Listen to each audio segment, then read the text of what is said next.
માટે એક વ્યૂ લઈએ. અત્યારે આઈજીએલ ગેઇનિંગ કાઉન્ટર છે, એફએનઓમાં સૌથી વધારે શોર્ટ કવર થઈ રહ્યા છે, 5% મજબૂત છે, 202ના ડેઝ હાઈ પર સ્ટોક છે અત્યારે. કઈ રીતે વ્યૂ આપશો? જે 204 ઉપર આજના દિવસમાં પાછો નીકળે છે, ત્યારબાદ લોંગની કન્ફર્મેશન બનતા આપણને કાઉન્ટરમાં જોવા મળશે. ઓવરઓલ કાઉન્ટર આપણે જોઈએ તો ડાઉનવર્ડ ચેનલના રેન્જમાં આપણને કાઉન્ટર ટ્રેડ કરતા આપણને જોવા મળશે. ચેનલનું બ્રેકઆઉટ થવું બહુ જ જરૂરી છે. 204 ઉપર જેમાં કાઉન્ટર નીકળી જાય છે એના ઉપર સ્ટેબલ થઈ જાય છે, ત્યારબાદ મને લાગે છે 218 માટે કાઉન્ટર તૈયારી કરી લેશે. 204ની ઉપર એક નીકળવું જરૂરી. અત્યારે આઈજીએલ સૌથી વધારે મજબૂતી બતાવી રહ્યું છે આપણને. શોર્ટ કવર થઈ રહ્યા છે એફએનઓમાં. કેયા ઇન્ડસ્ટ્રીઝમાં પણ એક શોર્ટ કવરિંગ છે, 4.5% મજબૂત છે સ્ટોક. ખાસા એવા ઓપન ઇન્ટરેસ્ટ કટ થઈ રહ્યા છે. કઈ રીતે વ્યૂ આપશો? સેટઅપ પોઝિટિવ લાગે છે. અપસાઇડમાં જે હિસાબથી ગેપનો રેઝિસ્ટન્સ જે બનતા પણ જોવા મળે છે, 31.75 લેવલ પર બનતા પણ જોવા મળે છે. એ લેવલ સુધી મને લાગે છે કાઉન્ટરમાં એક બાઇંગ જોવા મળી શકે છે. છેલ્લા 2-3 દિવસ અંદર આપણે જોઈએ તો એનાથી કાઉન્ટર મોમેન્ટમ સારું છે. જે હિસાબથી આપણે જોઈશું કાઉન્ટરનો એનાથી અપસાઇડમાં વીકલી ચાર્ટના હિસાબથી મને લાગે છે 31.75-80ના વચ્ચે એક રેઝિસ્ટન્સ બની છે. એ લેવલના આસપાસ આવે છે, જ્યાં સપ્લાય જોવા મળી શકે, જ્યાં થોડું એવું પ્રોફિટ બુકિંગ જોવા મળશે. સો કરન્ટલી લોંગની પોઝિશન ક્રિએટ કરી શકાય. લોંગની પોઝિશન કેયા ઇન્ડસ્ટ્રીઝમાં ક્રિએટ કરી શકો છો. બાયોકોન માટે એક વ્યૂ અત્યારે લોંગ સાઇડ પર બિલ્ટઅપ છે. 4.5%ની મજબૂતી અને 332ના ડેઝ હાઈ પર ટ્રેડ થઈ રહ્યું છે બાયોકોન. કઈ રીતે આપ વ્યૂ આપશો? ત્યારબાદ આપણે જોયું તો વોલ્યુમ સારું એડિશન થતા પણ જોવા મળ્યું છે અને કન્ટિન્યુઅસલી એક બાઇંગ આપણને ડેવલપ થતા પણ જોવા મળી રહ્યું છે. મને લાગે છે કાઉન્ટરમાં જે હિસાબથી આપણે જોઈએ તો ડાઉનવર્ડ ટ્રેન્ડ લાઇનનું એક બ્રેકઆઉટ બનતા પણ જોવા મળે છે.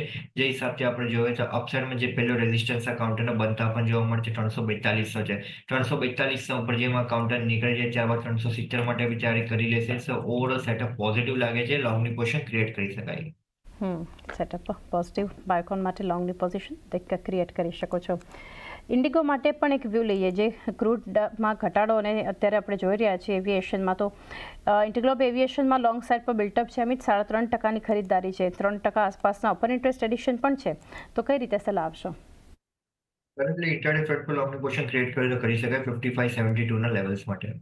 55.72ના ઉપર જેમ નીકળે છે ત્યારબાદ જ આ કાઉન્ટર કન્ફર્મેશન આપશે અહીંયાથી આગળના બાઇંગ માટે યા કેરી ફોરવર્ડ બાઇંગ માટે. કરન્ટલી જ્યાં સુધી 55.72ના ઉપર નીકળતું નથી ત્યાં સુધી મને લાગે છે અપસાઇડના લેવલથી પાછી એક સપ્લાય જોવા મળી શકે છે. સો કરન્ટલી મોમેન્ટમ એનાથી લોંગની પોઝિશન ક્રિએટ કરવી હોય યા ઇન્ટ્રાડે ફ્રન્ટ પર કરવી હોય તો 55.72ના ટાર્ગેટ માટે લોંગની પોઝિશન ક્રિએટ કરવી છે.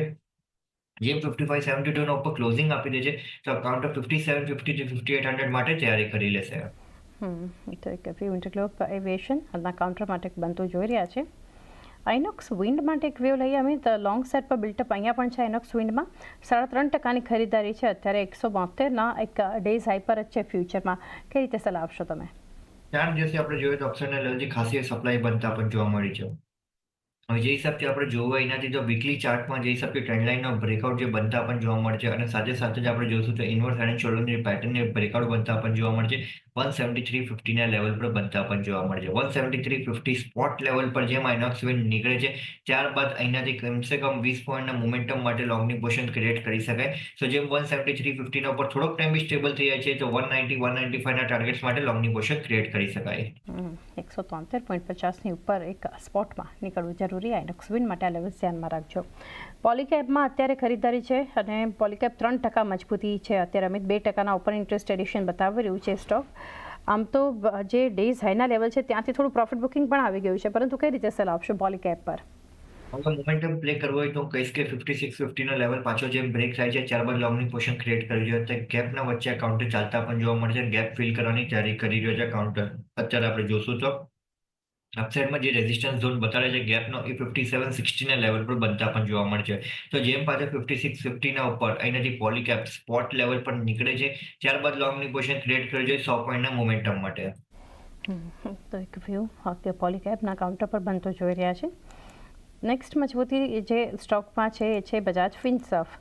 અત્યારે શોર્ટ કવરિંગ થઈ રહ્યું છે. 2.5%ની ખરીદારી છે સ્ટોક પર અને 932ના ફ્યુચરમાં ડેઝ હાઈ પર ટ્રેડ થઈ રહ્યો છે અને અત્યારે નિફ્ટીમાં પણ હવે ટોપ ગેઇનિંગ કાઉન્ટર્સમાંથી છે બજાજ ફિનસર્વ. કઈ રીતે સલાહ આપશો? ઓવરઓલ આપણે જોઈએ તો ફિબોનાકી બ્રેકઆઉટ બી આપણને કાઉન્ટરમાં બનતા પણ જોવા મળે છે. જે બ્રેકઆઉટ લેવલ હતો 1930ના લેવલનો બ્રેકઆઉટ લેવલ હતો અને સાથે જ આપણે જોઈશું તો કાઉન્ટર કન્ટિન્યુઅસલી અપટ્રેન્ડમાં ચાલતા પણ જોવા મળે છે. વોલ્યુમ કન્ટિન્યુઅસલી આપણે જોઈ રહ્યા છે પોઝિટિવ ફ્રન્ટ પર એડ થતા પણ જોવા મળે છે, જેના લીધે કન્ફર્મેશન બનતા જોવા મળી રહ્યું છે. મને લાગે છે મિડ ટર્મ લોંગ ટર્મ વ્યૂનો સ્ટ્રક્ચર પકડાય કાઉન્ટર માટે તો અપસાઇડમાં એક સારું મોમેન્ટમ આપણને બિલ્ડઅપ થતા જોવા મળશે. બાય ડિપ્સની સ્ટ્રેટેજી રાખીને ચાલુ જાય કાઉન્ટરમાં. મને લાગે છે કરંટ વ્યૂ જે આપણે ઇન્ટ્રાડે ફ્રન્ટ પર જોવે તો અપસાઇડમાં મને લાગે છે જે પેલો રેઝિસ્ટન્સ બનતા પણ જોવા મળશે આ કાઉન્ટર માટે 2025માં જોવા મળશે. 2025ના ઉપર જેમ નીકળે છે તો 2100ના લેવલ બી આપણને 1 થી 2 દિવસ અંદર જોવા મળી શકે છે. 1 થી 2 સેશન્સમાં 2100 સુધીના લેવલ્સ બજાજ ફિન્સર્વ બતાવી શકે છે. સીએસસી લિમિટેડ માટેનો વ્યૂ લઈએ અમિત. શોર્ટ કવરિંગ છે સીએસસીમાં 2.5%ની એક મજબૂતી સ્ટોક બતાવી રહ્યો છે અને અત્યારે 163ના ડેઝ હાઈ પર ટ્રેડ થઈ રહ્યો છે. કઈ રીતે સલાહ રહેશે આપની? મોમેન્ટમ સાથે ટ્રેડ કરવો હોય તો હું કહીશ કે 164ના ઉપર જેમ નીકળે છે ત્યારબાદ કન્ફર્મેશન મળી રહ્યું છે કાઉન્ટરમાં સ્પોટ લેવલના હિસાબથી 164ના ઉપર જેમ નીકળે ત્યારબાદ લોંગની પોઝિશન ક્રિએટ કરજે 170-72ના ટાર્ગેટ્સ માટે. 170-172ના લેવલ્સ સીએસસી બતાવી શકે છે. 60 લિમિટેડ શોર્ટ કવરિંગ ત્યાં પણ છે અત્યારે અમિત. અહીંયા પણ 1229ના ડેઝ હાઈ જોઈ રહ્યા છીએ. કઈ રીતે વ્યૂ રહેશે 60 માટે? સાઈડમાં આપણે જોઈએ તો જે ડાઉનવર્ડ ટ્રેન્ડની જે બ્રેકઆઉટ બનતા પણ જોવા મળે છે 1240ના લેવલ પર બનતા પણ જોવા મળે છે. જ્યાં સુધી 1240નો બ્રેકઆઉટ આવતું નથી ત્યાં સુધી કન્ફર્મેશન નથી મળતું. જેમ 1240ના ઉપર નીકળી જાય છે સ્પોટ લેવલના હિસાબથી ત્યારબાદ લોંગની પોઝિશન ક્રિએટ કરી શકે 1270ના લેવલ માટે. તો કરંટ લોકો કહીશ કે વેટ એન્ડ વોચ કરજો બ્રેકઆઉટ્સ માટે. વેટ એન્ડ વોચ એક બ્રેકઆઉટ માટે રાહ જોઈ શકો છો 60 પર. સંવર્ધન મધરસનમાં એક શોર્ટ કવરિંગ છે અમિત 136ના ડેઝ હાઈ પર, કારણ કે બજારમાં એક મજબૂતી વધી છે તો અત્યારે સંવર્ધનમાં પણ ખરીદદારી વધી. કઈ રીતે સલાહ રહેશે?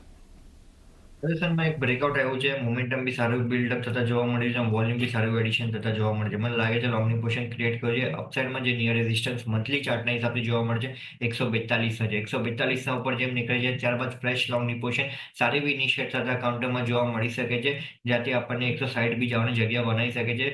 સો કરન્ટલી પહેલે 142ના ટાર્ગેટ માટે લોંગની પોઝિશન ક્રિએટ કર્યું છે. એના ઉપર જેમ સ્ટેબલ જાય છે ત્યારબાદ 160ના લેવલ બી આપણને જોવા મળશે.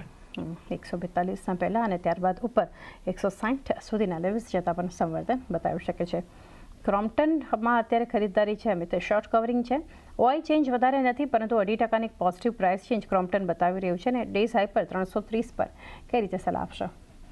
મેજર એક્શન અત્યારે આપણને ચાર્ટ પર જોવા નથી મળી રહ્યું. કાઉન્ટરમાં મને લાગે છે નો ટ્રેડ ઝોનમાં છે. વેટ એન્ડ વોચ કરજો અત્યારે કરન્ટલી એનાથી કાંઈ મેજર એક્શન આવે ત્યારબાદ માટે.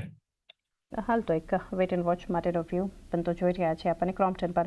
પીબી ફિનટેકમાં શોર્ટ કવરિંગ છે અમિત. 2% મજબૂત છે. 60%થી વધુનો ઓઆઈ કટ થતાં આપણને બતાવી રહ્યું છે સ્ટોક. ડેઝ હાઈના લેવલ આસપાસ જ છે ફ્યુચરમાં પીબી ફિનટેક. કઈ રીતે સલાહ રહેશે આપનો ચાર્ટ્સ પર? કાઉન્ટર આપણે જોઈએ તો છેલ્લા 4 દિવસ એનાથી સાઇડવેઝ ચાલતા પણ જોવા મળે છે. એવું કંઈ મેજર એનાથી બ્રેકઆઉટ યા બ્રેકડાઉન આવતા જોવા નથી મળી રહ્યા. અપસાઇડમાં જે હિસાબથી આપણે જોઈએ તો 1645નું એક બ્રેકઆઉટ લેવલ બતાવે છે. 1645ના ઉપર નીકળે છે ત્યારબાદ લોંગની પોઝિશન ક્રિએટ કરવી જોઈએ. બટ કરન્ટલી મને લાગે છે વેટ એન્ડ વોચ કરવું જોઈએ. વેટ એન્ડ વોચ એક વ્યૂ પીબી ફિનટેક માટે. અનલાઇક મેરિકો, એવરેજ સુપરમાર્ટ્સ ખાસું નેગેટિવ અમિત આજે આપણે જોઈ રહ્યા છીએ પરિણામ બાદ. ઇનફેક્ટ શોર્ટ બિલ્ટઅપ શુક્રવારે પણ હતું, આજે પણ શોર્ટ બિલ્ટઅપ જોઈ રહ્યા છીએ.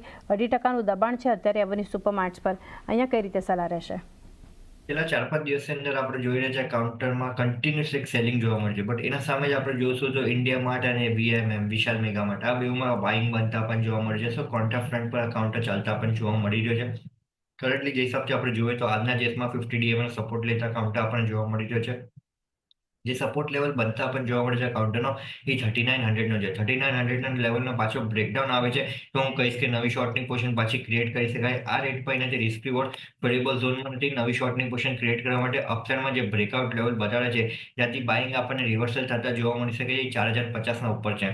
4050ના ઉપર નીકળે છે તો જ લોંગની પોઝિશન ક્રિએટ કરવી જોઈએ. વરના હું કહીશ કે વેટ એન્ડ વોચ કરો. જેના આગળ બી લોંગની પોઝિશન છે 3900ના સ્ટોપ લોસ લગાડવો જોઈએ. 3900નો એક સ્ટોપ લોસ લગાવી શકો છો અહીંયાથી ડીમાર્ટ માટે. અને વિશાલ મેગા માર્ટ અમિતે મેન્શન કર્યું. આજે અમિતનો ટ્રેડિંગ કોલ પણ છે.